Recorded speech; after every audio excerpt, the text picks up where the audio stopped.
क्या धरती से मिटने वाला है अरब देशों का नामो निशान?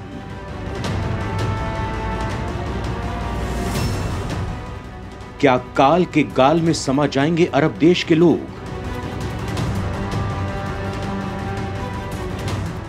क्या धरती की बढ़ती गर्मी इंसानों का कर देगी जीना मुहाल?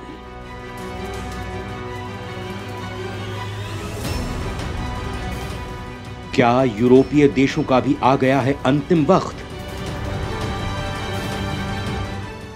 क्या भारत पर भी पड़ने वाला है प्रकृति का भयंकर प्रकोप? दोस्तों, विकास की गाड़ी पर सरपट दौड़ता विश्व अब खतरे में है। आज जो देश तेल की कमाई की बदौलत उछल रहे हैं, अपना रुतबा दुनिया को दिखा रहे हैं, अपने आगे सबको झुका रहे हैं, वो देश जल्द ही माटी में समा जाएंगे। उनका नामो निशान दुनिया से मिट जाएगा। मतलब साफ है, मानव प्रजाति का विनाश होने से अब कोई नहीं रोक सकता है, क्योंकि प्रकृति से खेलना अब इंसानों को भारी पड़ने वाला है। जल्द ही ऐसा महाप्रलय आने वाला है जब इंसान का जीना मुश्किल हो जाएगा और वो तड़प तड़प कर मरेगा। आपको यकीन नहीं हो रहा होगा, लेकिन ये सच है, इसमें कोई कपोल कल्पना नहीं है। दोस्तों, अरब देश ही नहीं, यूरोप में भी यह संकट दस्तक दे चुका है। वहां भी मानव को इसकी आहट मिल चुकी है, लेकिन इन सब के बाद भी इंसान चेत नहीं रहा है, उसे अक्ल नहीं आ रही है। वो अभी भी प्रकृति से खेल रहा है, ग्रीन हाउस गैसों के उत्सर्जन पर रोक नहीं लगा रहा है, वायुमंडल को लगातार गर्म कर रहा है, विकास के नाम पर पेड़ काट रहा है, इमारतें खड़ी कर रहा है, बेतहाशा फैक्ट्रियों से जहर उगल रहा है।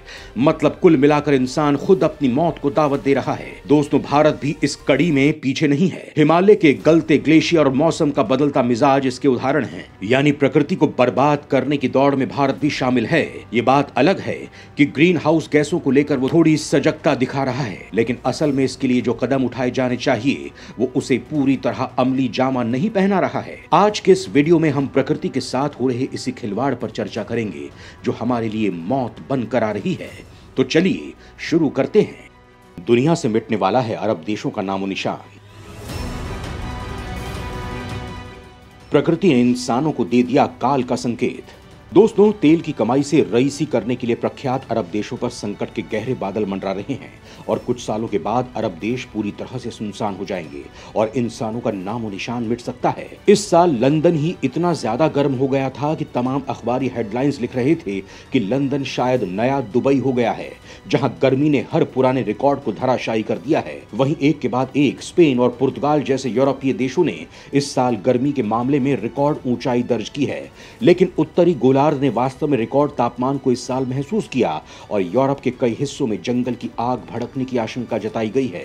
हालांकि विशेषज्ञों का कहना है कि सिर्फ ज्यादा तापमान ही किसी शहर को सुनसान करने के लिए पर्याप्त नहीं है, बल्कि अगर ज्यादा तापमान में आर्द्रता मिल जाए तो फिर वो खतरनाक स्थिति पैदा करता है और मध्य पूर्व के साथ यही होने वाला है। मध्य पूर्व अभी भी काफी गर्म है। ईरानी शहर अबादान ने इस साल सबसे शुष्क गर्मी के तापमान का रिकॉर्ड बनाया है, जब 5 अगस्त को 53 डिग्री सेल्सियस का तापमान रिकॉर्ड किया गया, जिसने दुनिया भर के वैज्ञानिकों को डरा दिया है। सबसे ज्यादा डराने वाली बात तो ये थी कि 53 डिग्री सेल्सियस तापमान के साथ साथ ह्यूमिडिटी भी काफी ज्यादा थी, जिसने लोगों का हाल बेहाल कर दिया था। वैज्ञानिकों ने आशंका जताई है कि इस क्षेत्र में उच्च स्तर की आर्द्रता अगर नियमित हो गई तो ये क्षेत्र इंसानों के रहने के लिए दुर्गम हो जाएगा। यानी चंद सालों में ईरानी शहर अबादान को छोड़कर लोगों को बाहर निकलना पड़ेगा। दोस्तों, वैज्ञानिकों के मुताबिक आर्द्रता बढ़ने के साथ ये स्थान इंसानों के रहने लायक नहीं रहेगा, क्योंकि जब मौसम आर्द्र होता है तो उसे ठंडा करना कठिन होता है, क्योंकि शुष्क मौसम में हमारे शरीर को शुष्क हवा की गर्मी को गीली हवा में बदलने के लिए काफी संघर्ष करना पड़ता है, जिसकी वजह से शरीर को पसीना बाहर निकालना और तापमान को संतुलित करना काफी ज्यादा मुश्किल हो जाता है और ऐसी स्थिति में इंसान गंभीर स्वास्थ्य संकट का शिकार हो जाता है। वैज्ञानिकों के मुताबिक आर्द्रता के साथ संयुक्त ऊष्मा के माप को वेट बल्ब तापमान कहा जाता है। दोस्तों, आपको यहाँ ये बता दूं कि वेट बल्ब तापमान क्या होता है। क्या होता है वेट बल्ब थर्मामीटर? गर्मी और हमारे शरीर से खास ताल्लुक है। दोस्तों, देश के कई हिस्सों में मानसून थोड़ा सुस्त पड़ने के कारण बारिश नहीं हो रही है, साथ में भीषण गर्मी पड़ रही है। देश की राजधानी इस मामले में टॉप पर रही, जहां बीते कई दिनों रिकॉर्ड गर्मी पड़ी थी। लेकिन गर्मी से छटपटाते लोगों को शायद ये जानकारी नहीं कि पाकिस्तान के कई हिस्सों में पारा और ऊपर चला जाता है। गर्मी इतनी होती है कि इसे मापने के लिए सामान्य थर्मामीटर काम ही नहीं करता। यही कारण है कि पाकिस्तान की जैकोबाबाद में खास वेट बल्ब थर्मामीटर इस्तेमाल होता है। जलवायु परिवर्तन से बढ़ी गर्मी के लिहाज से सिंध के जैकोबाबाद शहर को सबसे खतरनाक माना जाता है। यहाँ गर्मियों में तापमान 52 डिग्री सेल्सियस तक चला जाता है। ये गर्मी इंसानी शरीर के लिए जानलेवा हो जाती है। आपको बता दें कि वैसे तो पारा 45 के पार जाते ही खतरनाक हो जाता है और इस दौरान सावधानी ना बरती जाए तो हीट स्ट्रोक से मौत भी हो सकती है। ऐसे में 52 डिग्री सेल्सियस का तो अनुमान भर लगाया जा सकता है। इस तापमान को मापने में सामान्य थर्मामीटर काम नहीं आता, बल्कि इसके लिए वेट बल्ब थर्मामीटर इस्तेमाल होता है।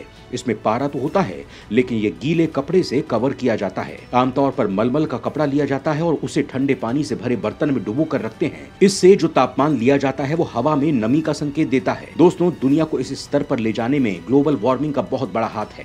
दोस्तों, यहाँ आपको पहले बता देता हूँ कि आखिर ग्लोबल वार्मिंग क्या होती है, जिससे सारा संकट पैदा हो रहा है। ग्लोबल वार्मिंग कैसे दुनिया के लिए बन रहा खतरा, जानबूझकर मौत को दावत क्यों दे रहे हैं इंसान। दोस्तों, ग्लोबल वार्मिंग एक ऐसा शब्द है जिससे लगभग हर कोई परिचित है, लेकिन इसका अर्थ अभी भी हम में से अधिकांश लोग नहीं जानते हैं। दोस्तों, ग्लोबल वार्मिंग पृथ्वी के वातावरण के समग्र तापमान में क्रमिक वृद्धि को संदर्भित करता है, जो धीरे धीरे तापमान बढ़ा रही है। ग्लोबल वार्मिंग हमारे हिम ग्लेशियरों को तेजी से पिघला रहा है। ये धरती के साथ साथ इंसानों के लिए भी बेहद हानिकारक है। ग्लोबल वार्मिंग को नियंत्रित करना काफी चुनौतीपूर्ण है। ग्लोबल वार्मिंग एक गंभीर समस्या बन गई है जिस पर तत्काल ध्यान देने की जरूरत है। ये किसी एक कारण से नहीं बल्कि कई कारणों से हो रहा है। ये कारण प्राकृतिक और मानव निर्मित दोनों है। दोस्तों, ग्लोबल वार्मिंग को रोका जा सकता है। इसके लिए आमजन और सरकारों दोनों को काम करने की जरूरत है। दोस्तों, इस ग्लोबल वार्मिंग के चलते ही दुनिया के देश दिन प्रतिदिन गर्म होते जा रहे हैं, जिससे दुनिया के अस्तित्व पर ही संकट गहरा रहा है। जल्द ही खत्म होने वाली है मानव सभ्यता। दुनिया पर मंडरा रहे हैं खतरे के बादल। दोस्तों, 19 जुलाई को यूके ने रिकॉर्ड पर अपने सबसे गर्म दिन का अनुभव किया और पहली बार यूके का तापमान 40 डिग्री सेल्सियस को पार कर गया। पूर्वी इंग्लैंड में 40.3 डिग्री सेल्सियस का उच्च तापमान रिकॉर्ड किया गया। उसी दिन लंदन और दुबई दोनों में औसत तापमान 34 डिग्री सेल्सियस था, लेकिन लंदन में वेट बल्ब का तापमान 20 डिग्री सेल्सियस था, जबकि दुबई में 27 डिग्री सेल्सियस से ज्यादा वेट बल्ब का तापमान था। पारस की खाड़ी दुनिया के उन कुछ स्थानों में से एक है जहाँ ऐसा वेट बल्ब तापमान रिकॉर्ड किया गया है जो इंसानों के जीवित रहने की सीमा से अधिक है, और ये तापमान था 35 डिग्री सेल्सियस और साल 2005 के बाद से अभी तक 9 बार ऐसा हो चुका है जब वेट बल्ब तापमान इंसानों के जिंदा रहने की क्षमता से ज्यादा हो गया है। 35 डिग्री सेल्सियस वेट बल्ब तापमान का मतलब है कि शरीर अब अपने आप को उस तापमान तक ठंडा नहीं कर सकता है जो उसके जिंदा रहने के लिए जरूरी है। जानकारों का कहना है कि उम्र और फिटनेस को फ्री रहने के लिए ये एक कठिन सीमा है और मनुष्य उन परिस्थितियों में जीवित नहीं रह सकते हैं। दोस्तों, जिन क्षेत्रों को लेकर इजराइल और फिलिस्तीन में सालों से विवाद है और जिसके लिए कई युद्ध हो चुके हैं, अब सवाल ये उठ रहे हैं कि क्या कुछ सालों के बाद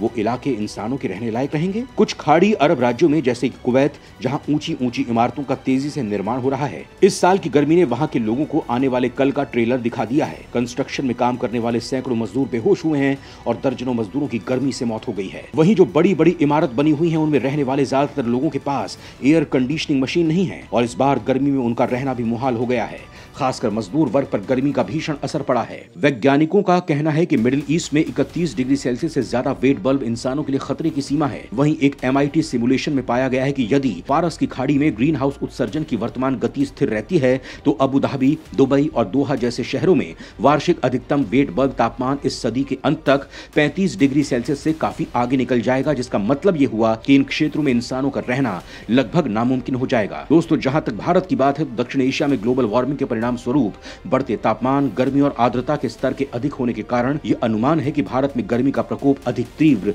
लंबे समय तक और लगातार रहेगा और आने वाले वक्त में यह बढ़ता जाएगा। दोस्तों, लिहाजा जरूरी है कि भारत इस मामले में चेते और अपनी जमीन को और अधिक गर्म होने से बचाए।